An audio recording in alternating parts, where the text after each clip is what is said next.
All right, we'll go ahead and get started. Next up, we have the Biome School, who will be talking a little bit more about their enrollment process. Wonderful. Hello, everyone. My name is Julie Harris, and I am the new principal at the Biome, and so excited to be starting the school year with such a fabulous school community. Hi, I am Kiana Shelton. I am the Administrative Assistant and Family Coordinator at the Biome School. I also do recruitment and enrollment. So I believe I have about 8 to 10 minutes to let you guys know about the Biome School. So, of course, we are a charter school located in the Central West End. We serve grades kindergarten through 5th. We currently have openings for kindergarten right now. We have about 18 seats open for kindergarten. So we're working through, getting some new families to join us.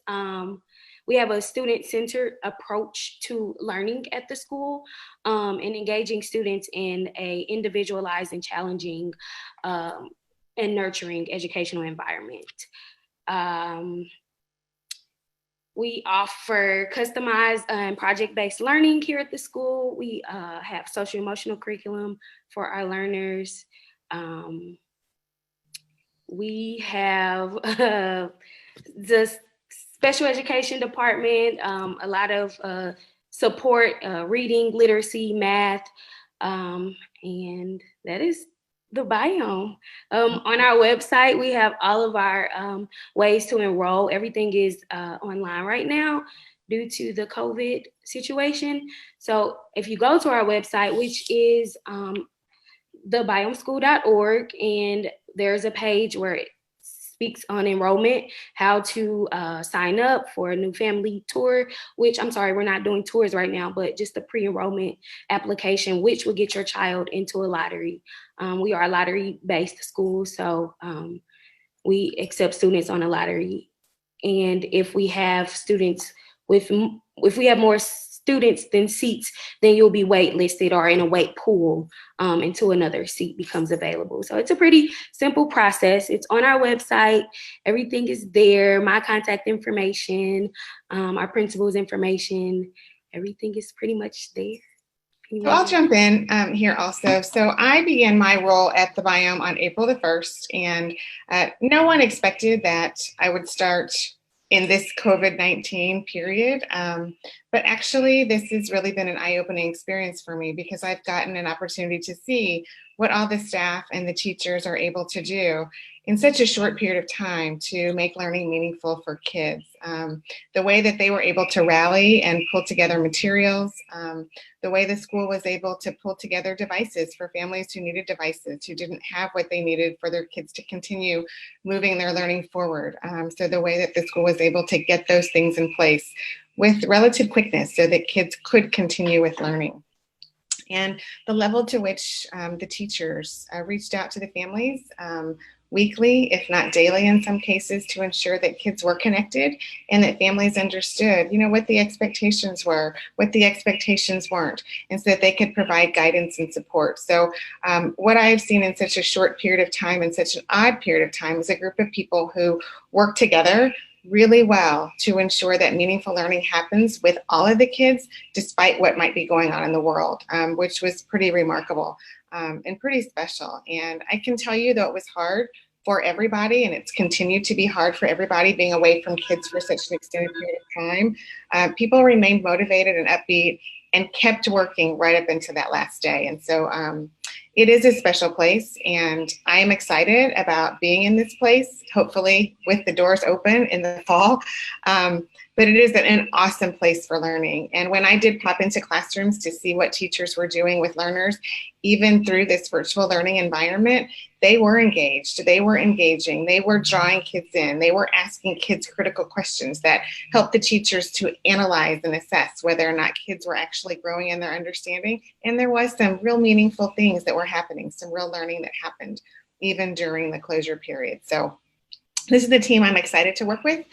This is a school where I am excited to be. And I hope for those of you who are listening and who are here with us today, that the Biome is of interest to you, because it is a place where people care about high-level learning for all kids.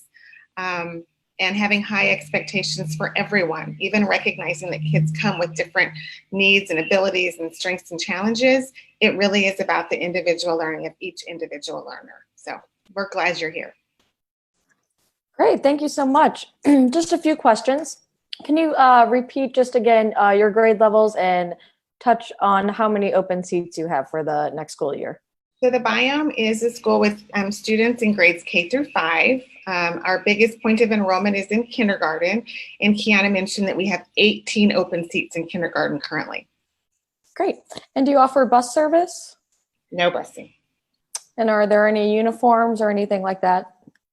Yes, so we do wear uniforms. Our lower elementary students wear red top and khaki bottoms, and our upper elementary students, which is 3, 4, and 5, or 3rd, 4th, and 5th grade, wear navy blue tops and khaki bottoms. Great. And I know you touched on it a little bit. The Biome has such a unique education model.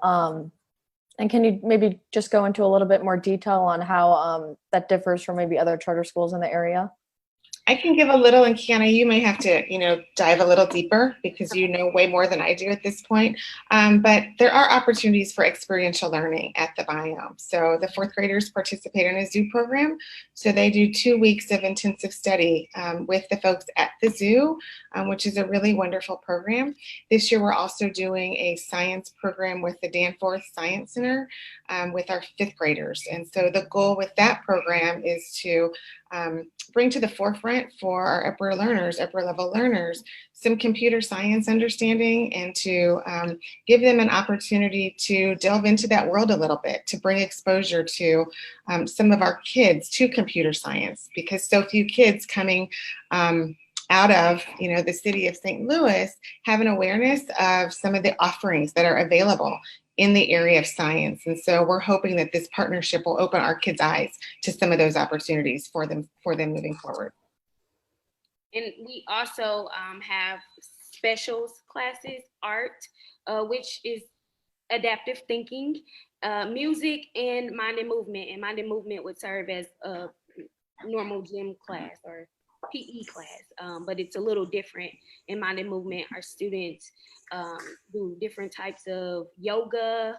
It's not just like playing basketball every day, or our mind and movement leader, Mr. Parnell, does a really great job at integrating different experiences with his students.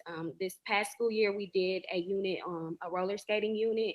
So our kiddos were able to skate for a week, learn how to skate if they didn't know how. So just different unique experiences that we don't always get to have in a more traditional school setting. Great, thank you. And just a couple more questions. After you apply, how long does it take for you to find out if you were accepted or not? So we go off of a lottery. Right now, we can accept on a rolling basis as long as we have the equal amount of applications to seats. So if a parent applies for kindergarten today, we can automatically accept them because we have the availability. We will have to hold a lottery if we have more applications than seats, though. Great. And when is your school year starting? Do you have that yet? So we are scheduled to start on August 13th, I believe. Fingers crossed. Well, 13th. The Wednesday, whatever that Wednesday is, I believe it's. Yes. So that's when we're scheduled to start back, and hopefully we can, like Julie said, come into the school and be our Biome family. Mm-hmm. Absolutely. I hope so too. And so you're unsure if this COVID does continue, you're unsure of how your fall semester might look like as of right now. Sure. As with all schools, I think across the country, we are coming up with plans on top of plans on top of plans, just depending on, what the directives are that come to us. But we are certainly working to figure out, what it might look like in the fall, if we're all here, if we're all permitted to be here, what that will look like. We're trying to figure out what a plan might look like if we have to operate at limited capacity. And then, of course, we're also trying to look at, how might we operate if we have to go back to a full closure period where everyone is learning remotely. And we're trying to assess, what went really well for us this spring and how can we use what we learned this spring and what we're going to learn from our summer program to ensure that what we do in the fall, in the event of a closure, that we do it even better than we've done before. So all of that is in the work, lots of conversations, no guarantees, of course, because we just don't know what's going to happen next, but we are thinking through multiple different scenarios for the fall and throughout the school year. Great. Well, if there's no more questions, if you're interested in enrolling in the Biome, just go to thebiomeschool.org. And if there's no more questions, then I'll let you two go. All right. Thank you very much. Great. Have a good day, guys. Bye-bye. You too.